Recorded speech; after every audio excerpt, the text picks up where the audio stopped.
8 لائنیں تو اس سے کیا پتہ چلتا ہے کہ اللہ تعالیٰ کا ارادہ بندوں کو عذاب دینے کا نہیں، ثواب دینے کا ہے۔ بندو تم جاؤ، میں نے تمہارے لیے جنت بنائی ہے۔ اور رمضان المبارک میں تو اس کو بہت آسان بنا دیا، اتنا آسان کہ نہ پوچھو۔ چنانچہ حدیث پاک میں آتا ہے کہ جب رمضان مبارک آتا ہے اللہ تعالیٰ فرشتوں کو حکم دیتے ہیں کہ فرشتوں جاؤ اور جو بڑے بڑے سرکش شیاطین ہیں نا ان سب کو جا کر تم قید کر دو، تاکہ میری امت محمدیہ کے روزے داروں کے روزوں کو خراب نہ کر سکے۔ جو سرغنے ہوتے ہیں نا شیطان ان سب کو فرشتے باندھ دیتے ہیں۔ اس کا مطلب ہے کہ اگر رمضان میں بھی ہم نہیں سدھرتے تو پھر ہمارے لیے شتونگڑے ہی کافی ہیں۔ وہ جو چھوٹے چھوٹے پھر رہے ہوتے ہیں نا، کچھ شیطان کی شکل میں، کچھ انسانوں کی شکل میں، ہمیں انہوں نے، وہ کہتے ہیں کہ شیطان کو کسی نے فارغ بیٹھے دیکھا، اس نے پوچھا او بدبخت تو پکا دشمن، تو فارغ کیسا؟ کہنے لگا اب انسانوں میں سے میرے نمائندے بہت سارے ہو گئے، اب مجھے ضرورت نہیں رہی تھی۔ تو باقی بگڑا ہوا نفس جو ہوتا ہے نا وہ شیطان سے بھی زیادہ برا۔ تو دیکھیے کہ اس امت کو اللہ رب العزت نے الحمدللہ کس طرح رحمت فرمائی۔ اب ذرا غور کیجئے گا، شیطانوں کو اللہ تعالیٰ نے بدوا دیا۔ یہ تو ایسا ہی ہوا نا کہ اگر لڑائی ہو جائے دو بندوں کی تو پھر جس سے خود محبت ہوتی ہے وہ پھر دوسرے بندے کو پکڑنے کی کوشش کرتا ہے، اس کو پکڑ لو تاکہ یہ میرے اس پیارے کو کچھ تکلیف نہ پہنچا سکے۔ تو اللہ رب العزت نے بھی شیاطین کو تو بندوا دیا، چل بھائی تم تو ایک طرف ہو جاؤ۔ اور پھر امت محمدیہ کے اوپر روزوں کو فرض فرما دیا۔ اب روزوں کو فرض کرنے کے بعد دیکھو ہوا کیا، حکمت دیکھو۔ حدیث پاک میں آتا ہے کہ روزہ دار بندہ جب روزے کی حالت میں ہوتا ہے تو اس کے لیے بلوں کے اندر چیونٹیاں، ہوا کے اندر پرندے اور سمندر کے پانی کے اندر مچھلیاں بھی مغفرت کی دعائیں کر رہی ہوتی ہیں۔ اب دیکھو مومن نے روزہ رکھا، اس کے لیے چیونٹیاں بھی دعائیں کر رہی ہیں، پرندے بھی دعائیں کر رہی ہیں، مچھلیاں بھی دعائیں کر رہی ہیں، ساری مخلوق کو دعاؤں میں لگا دیا۔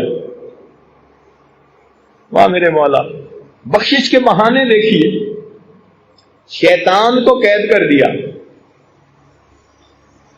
اور باقی مخلوق کو دعاؤں پہ لگا دیا، اور اس بندے کو یہ حکم دیا کہ اگر تم کھانے پینے اور بیوی کے میل ملاپ سے دن کے وقت میں طلوع صادق سے لے کے غروب آفتاب تک اگر تم بچو گے، اس کو روزہ کہتے ہیں، تو فرمایا کہ جب افطاری کا وقت ہوگا اس وقت جو بھی دعا مانگو گے ہم تمہاری دعا کو قبول فرما لیں۔ ایک بلینک چیک دے دیا۔ اب آپ یوں سوچیں کہ ایک بندے کو 30 چیک دے دیے جائیں اور اس کو کہا جائے کہ بھائی جو اماؤنٹ لکھو گے تمہارے اکاؤنٹ میں ٹرانسفر ہو جائے گی۔ وہ اگر عقل مند ہوگا تو وہ تو پھر جتنا لکھ سکتا ہے اتنی بڑی اماؤنٹ لکھے گا۔ کوئی ایسا بندہ ہوگا جو ایسے بلینک چیک کی جمع کرواتا رہے بغیر کچھ لکھے؟ اگر کوئی ایسا کرے گا تو اس کو سب بے وقوف کہیں گے۔ اب اللہ تعالیٰ نے ہمیں 30 دن جو رمضان کے دیے، تو 30 دن افطاری کے وقت میں ہمارا ایک چیک اللہ کے ہاں جمع ہوتا ہے اور اس چیک کے اوپر نیکیوں کی اماؤنٹ ہم لکھتے ہیں۔ ہم نے دیکھا نا، کمپنی کا بڑا ڈائریکٹر ہوتا ہے، کہیں سفر پہ جانے لگتا ہے تو اپنے جنرل مینیجر کو چیک بک ہی دے کے چلا جاتا ہے، کہتے ہیں نہیں یہ چیک بک ہے، اگر ضرورت پڑے تو پھر بینک سے تم پیسے لے لینا۔ یوں سمجھیے کہ اللہ رب العزت نے امت محمدیہ کے روزے داروں کو 30 چیک عطا فرما دیے۔ میرے بندو لکھو تم جو کہتے ہو۔ دیکھیں نا،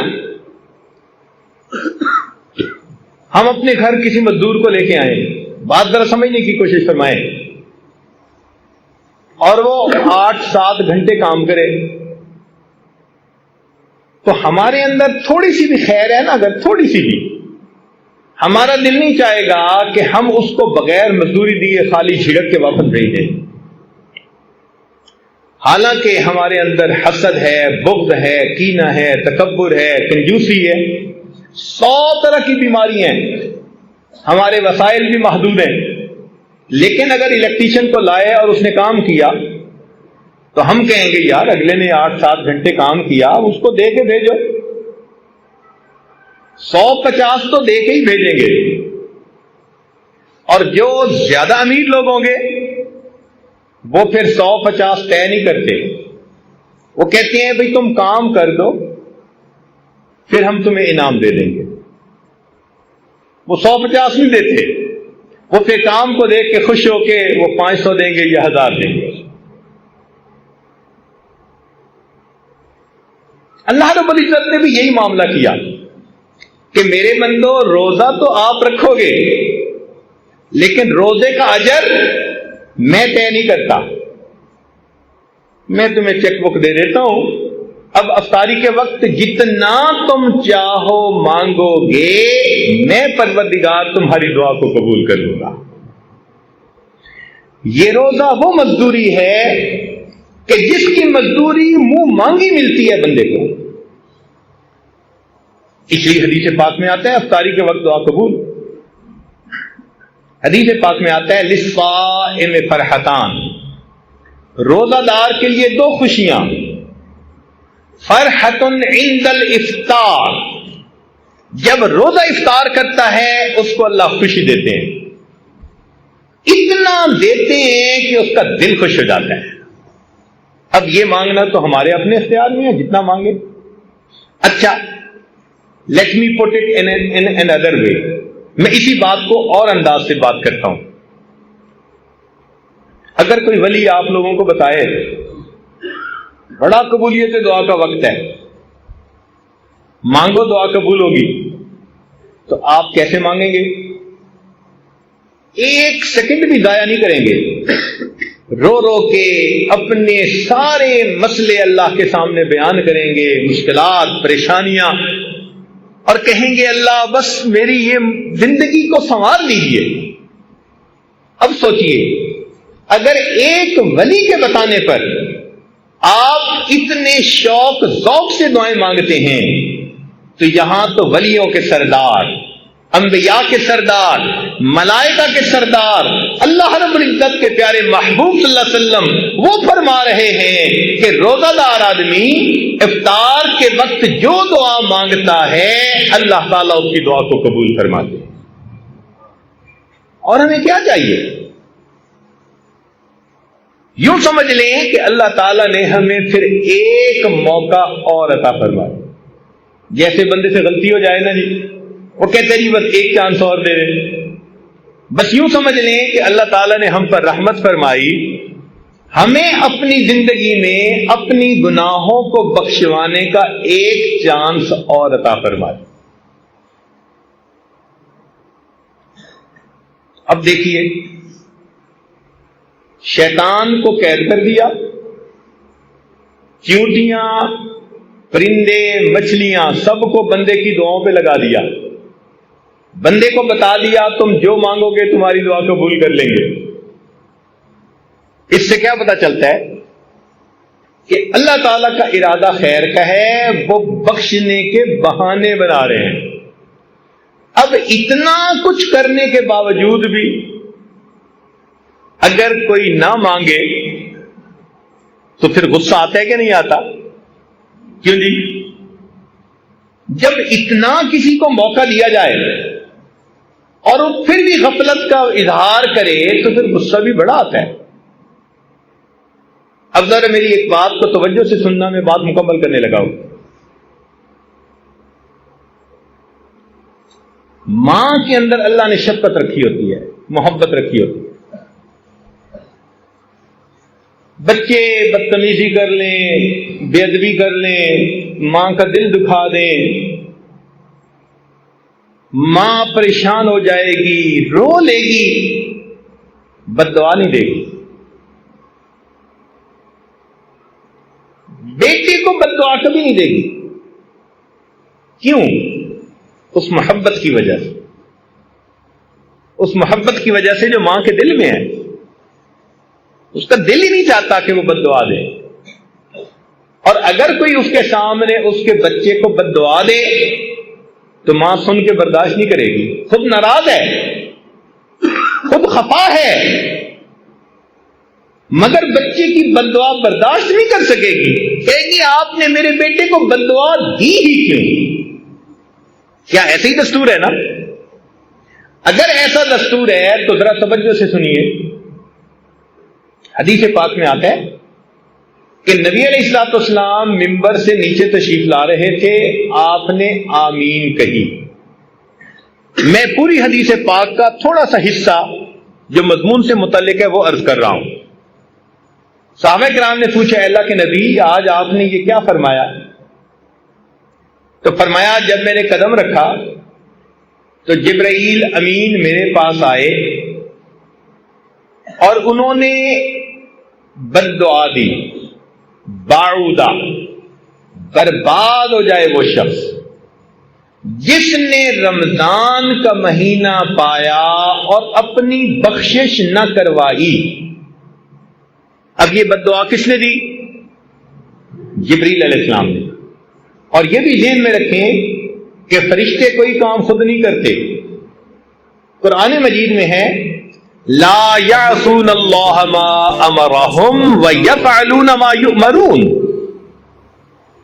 کوئی کام خود نہیں کرتے، وہی کرتے ہیں جو پروردگار کا حکم ہوتا ہے. اس کا مطلب ہے کہ جبریل علیہ السلام آئے نہیں، بھیجے گئے تھے اللہ تعالی کی طرف سے.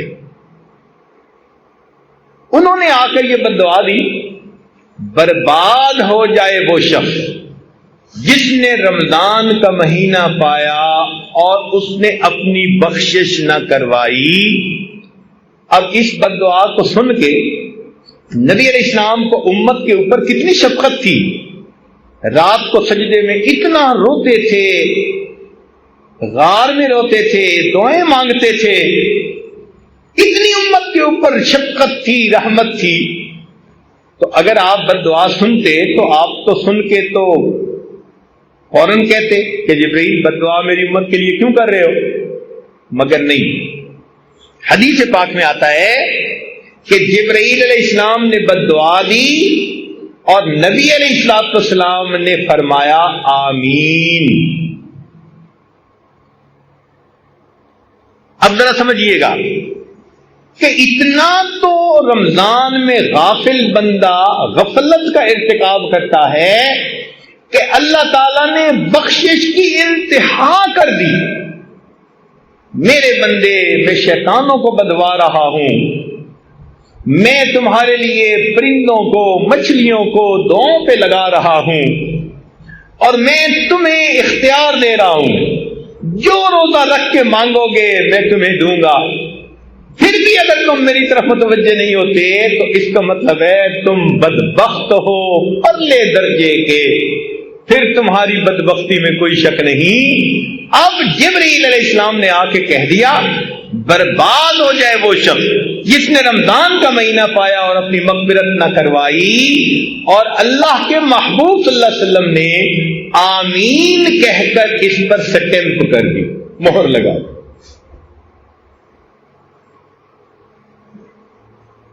تو رمضان کے بعد کا دن یا تو ہمارے لیے عید ہوگا یا ہمارے لیے وعید ہوگا. عید کا مطلب ہوتا ہے خوشی کا دن اور وعید ہوتا ہے بندے کے لیے سزا کا دن. جن کی تو بخشش ہو گئی ان کی تو عید ہوگی، اور جن کی بخشش نہ ہوئی ان کے لیے وعید ہوگی۔ اب یہ رمضان ایک نیک بندے اور غافل بندے کے درمیان الگ علیحدگی کرنے کے لیے آیا ہے۔ کچھ وہ ہیں جو اس مہینے میں زندگی کو بدلیں گے، حقوق العباد پورے کریں گے، حقوق اللہ پورے کریں گے، پچھلے گناہوں کی معافی مانگیں گے، زندگی کے رخ کو بدل لیں گے۔ یہ ہوں گے جو اللہ کی رحمتوں سے حصہ پانے والے ہوں گے۔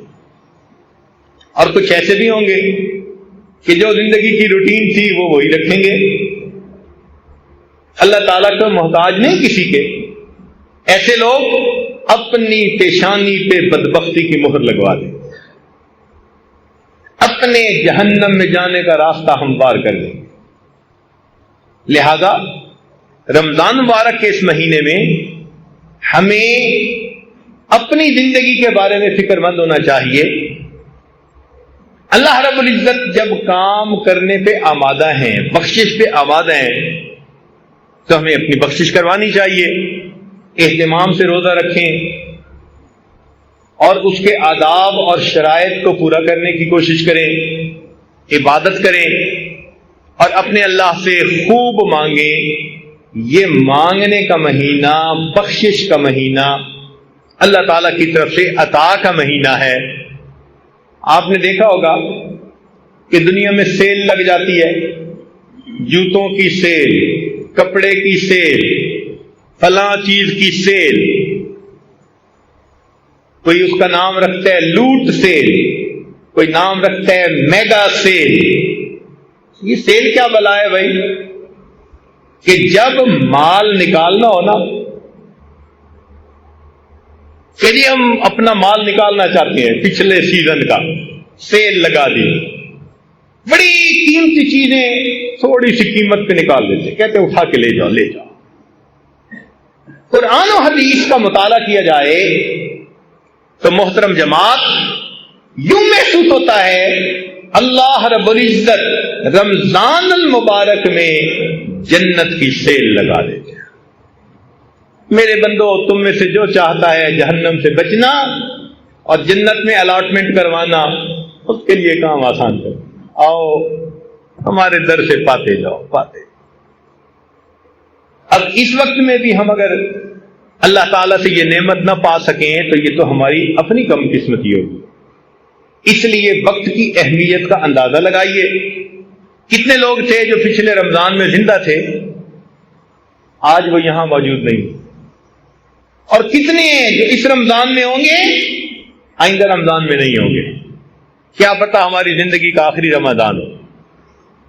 اس میں ڈٹ کے محنت کر لیجئے، اپنے رب کو منا لیجئے، اپنے گناہوں کو بخشوا لیجئے۔ دفتروں میں ہم نے دیکھا کہ جب افسر اچھے موڈ میں ہوتے ہیں نا تو پھر کلرک بادشاہ ایک فائل نکلوانے کی بجائے 10 فائلیں نکلوا لیتے ہیں، کہتے ہیں جی آج افسر ذرا خوش نظر آتا ہے۔ تو مالک الملک رمضان المبارک میں اس مہینے میں اپنے بندوں سے خوش ہوتے ہیں، روزہ دار بندوں سے بہت خوش ہوتے ہیں۔ اپنی زندگی کے مسائل اپنے رب کے سامنے پیش کر لیجئے، اپنے رب سے اچھے فیصلے کروا لیجئے۔ ہمیں اللہ نے ایک موقع اور عطا فرما دیا، اس وقت کو ضائع نہ کیجیے، کبھی بھی اس کو ضائع نہ کیجیے۔ اس کو وہی ضائع کرے گا الا محروم۔ حدیث پاک میں آتا ہے جو یقیناً محروم ہوگا نا رمضان کی برکتوں سے، وہی محروم ہے۔ حدیث پاک میں آتا ہے کہ تم اگر کسی کو پانی کا گھونٹ پلا دو گے نا روزے دار کو افطاری کے وقت، یا لسی کا گھونٹ پلا دو گے تو اس کے بقدر اجر اللہ تمہیں بھی عطا فرما دیں گے۔